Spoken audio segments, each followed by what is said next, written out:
Beuh, cuaca nggak jelas banget, mending ngesoto mie yang jelas enaknya yuk. Hari ini Om Jo main ke kawasan Angke, mampir ke salah satu spot legendaris yang udah terkenal banget, yaitu soto mie Pak Kumis Angke. Begitu lihat gerobaknya, udah kecium aroma kuah gurih yang khas banget, bikin nggak sabar untuk nyobain. Di sini sotonya disajikan dengan mie kuning, kentang, tomat, urat sapi yang kenyal, potongan daging sapi yang empuk, kuahnya gurih dan sedikit manis. Juga ada aroma bawang putih yang bikin hangat di badan. Potongan risolnya ini yang bikin sotonya makin unik. Begitu diseruput, kuahnya langsung nendang. Dagingnya empuk banget, urat sapinya kenyal tapi nggak alot. Pas banget dicampur sama mie yang lembut. Dan ini risolnya bikin sensasi baru di mulut. Teksturnya crispy.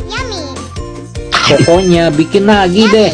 Sobat kuliner kalau lagi di Angke wajib banget mampir ke soto mie Pak Kumis. Om Josi udah jatuh hati sama combo soto mie plus risolnya. Kali seruput dijamin balik lagi. Sampai ketemu di kuliner berikutnya ya.